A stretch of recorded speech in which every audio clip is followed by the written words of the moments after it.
अस्सलाम वालेकुम, this is शामिल हक और आप देख रहे हैं यूट्यूब चैनल शामी रो। अच्छा, मैं आज आपके पास 3 क्वेश्चन लेके आया हूँ, ठीक है। और नॉर्मली हर बंदे के जहन में ये क्वेश्चंस होते हैं कि हमें डिजिटल मार्केटिंग से रेलिवेंट वो मुझे बहुत ज़्यादा इसकी क्यूरीज आ रही थी, तो इस वजह से मुझे आज की संडे स्टोरी बनाने के बजाय मुझे इन क्वेश्चंस पे काम करना पड़ा। अच्छा, पहला क्वेश्चन है क्या, डिजिटल मार्केटिंग हमें क्यों सीखनी चाहिए? ठीक है, पहला हर बंदे के जहन में ये क्वेश्चन है कि डिजिटल मार्केटिंग हमें क्यों सीखनी चाहिए। अच्छा, डिजिटल मार्केटिंग आपको इस वजह से सीखनी चाहिए। पहले मैं अपने एक एग्जांपल से स्टार्ट करता हूँ।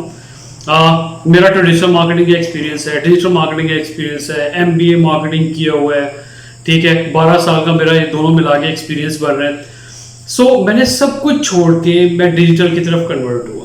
क्यों?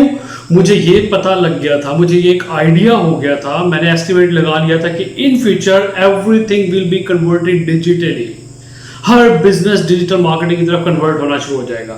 अगर मैं आज मैंने कुछ अर्सा पहले डिसीजन लिया था कि मैं अगर आज ये सीख लेता हूँ तो 2022, 23, 24, 25 में हर बिजनेस ये डिमांड कर रहा होगा, उस टाइम मैं वहाँ पे वो सर्विसेज ऑफर कर रहा हूँ मार्केट में, जिस तरह से अल्हम्दुलिल्लाह आज वो मैं कर रहा हूँ। तो डिजिटल मार्केटिंग आपको इस वजह से सीखनी चाहिए कि हर बिजनेस इस चीज़ की डिमांड कर रहा है, चाहे वो प्रोडक्ट बेच रहा है, चाहे वो सर्विसेज बेच रहा है, चाहे वो आपके पाकिस्तान में, चाहे वो इंटरनेशनल कस्टमर है, हर बिजनेस डिजिटली कन्वर्ट हो चुका है और वो डिजिटल मार्केटिंग की सर्विसेज मांग रहा है। इस वजह से आपको डिजिटल मार्केटिंग सीखनी चाहिए। अब वो इसमें आप यहाँ पे डायरेक्ट सर्विसेज भी दे सकते हो, आप फ्रीलांसिंग के किसी भी प्लेटफॉर्म पे जाके सर्विसेज दे सकते हो, आप वेबसाइट के थ्रू जाके सर्विसेज दे सकते हो, SEO को यूज करके उसके थ्रू जाके सर्विस, बहुत सारे प्लेटफॉर्म हैं जिनके थ्रू आप जाके ये डिजिटल मार्केटिंग की सर्विसेज ऑफर कर सकते हो। बिजनेस ओनर्स को, स्टार्टअप्स को, जो एस्टैब्लिश बिजनेस हैं, जो डायरेक्टर्स हैं, ओनर्स हैं, प्रोडक्ट सेल कर रहे हैं, सर्विसेज ऑफर कर रहे हैं, सबको आप ये डिजिटल मार्केटिंग की सर्विसेज दे सकते हो। सेकेंड पॉइंट मुझसे जो पूछा जा रहा है, डिजिटल मार्केटिंग करने के बाद हम कितना कमा सकते हैं? सर, इसकी कोई लिमिट नहीं है, ठीक है। अगर आप छोटे से छोटा स्किल लेके भी डिजिटल मार्केटिंग का वहाँ अपनी जाके सर्विसेज देना स्टार्ट करते हो ना, सिर्फ पाकिस्तान में देना शुरू कर दें, ठीक है। फॉर एग्जांपल मैं कहता हूँ, आप जिस तरह से मैंने लास्ट सेशन में बताया था वेबसाइट, SEO, इन चीज़ों का, सिर्फ वेबसाइट सीख लें, ठीक है। वेबसाइट सीखने के बाद उसकी सर्विसेज देना शुरू कर दें, आप उसमें बहुत अच्छी अर्निंग कर सकते हो। मैं ये कहता हूँ कि थोड़े से प्रोफेशनल हो जाओ, वेबसाइट के साथ SEO भी सीख लो, और वो करने के बाद आप मिनिमम 2 लाख रुपए, 2.5 लाख रुपए आराम से कमा रहे होंगे, ठीक है। ये सिर्फ पाकिस्तान में। अगर आप इंटरनेशनली चले जाओ, एक वेबसाइट पे आप इतना कमा रहे हो, ठीक है। $500,000 आपको फ्रीलांसिंग में इजीली मिलता है सिर्फ SEO के लिए, ठीक है। और जब आप SEO करते हो तो आपको 1 महीना तो करनी नहीं होती, 3 महीने, 4 महीने, 6 महीने, 1 साल आप SEO करते हो।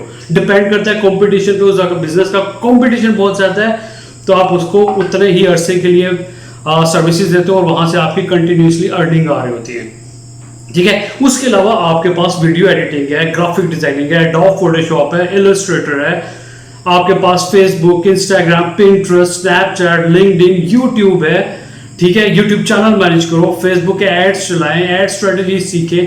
ये सारे प्लेटफॉर्म है जहां से आप बहुत जबरदस्त अर्निंग कर सकते हो। इस वक्त आपका जो मार्केट में, मैं अर्निंग के एतबार से बता रहा हूं, अगर आपके थोड़े से अच्छे राइटिंग स्किल है, इंग्लिश राइटिंग की बात कर रहा हूं, ठीक है, तो आप एक स्किल है कॉपी राइटिंग, वो सीख ले, बहुत हाई रिटर्न है इसका, बहुत हाई रिटर्न है, ठीक है। कॉपी राइटिंग में मैं एक स्पेशल अलग से वीडियो बनाने जा रहा हूँ, इंशाल्लाह नेक्स्ट 3 to 4 डेज में आपको वीडियो मिल जाएगी कि वहां से आप किस तरह से अर्निंग कर सकते हैं, ठीक है। तो ये सारे स्किल सीखे और यहां से आप अपनी अर्निंग स्टार्ट करें। तीसरा पॉइंट जो बहुत ज्यादा किया जा रहा है, डिजिटल मार्केटिंग के लिए हमें कितनी इन्वेस्टमेंट चाहिए होगी? डिजिटल मार्केटिंग के लिए आपको कोई इन्वेस्टमेंट नहीं चाहिए, ये सर्विसेज हैं, आपने जस्ट एक दफा सीखना है, ठीक है। सीखने के बाद छोटी सी इन्वेस्टमेंट जो कि सिर्फ आपने सीखने के लिए पे करनी है, उसके बाद सारी जिंदगी आप इस पे कोई इन्वेस्टमेंट नहीं करोगे, फ्री ऑफ कॉस्ट आप सिर्फ इसमें अपनी सर्विसेज दे रहे होगे और यहां से आप कमा रहे होंगे जस्ट, ठीक है। ये 3 पॉइंट हैं जो कि हर बंदा कर रहा होता है, और मैंने आज यही प्लान किया था कि मैं इन 3 पॉइंट को आपको एक्सप्लेन करूंगा कि आप इसको जाके किस तरह से आप अपनी अर्निंग बनाएंगे किस तरह से वो करेंगे। अगर आपको फिर भी कोई कन्फ्यूजन है, आप नीचे मेरे नंबर पे, ठीक है, व्हाट्सएप कर सकते हैं, और यहाँ पे कमेंट में भी आप अपनी क्यूरीज कर सकते हैं। देखते रहिएगा शामिर राव चैनल, और अगर आपने अभी तक सब्सक्राइब नहीं किया तो काइंडली सब्सक्राइब भी कर लीजिएगा। Thank you.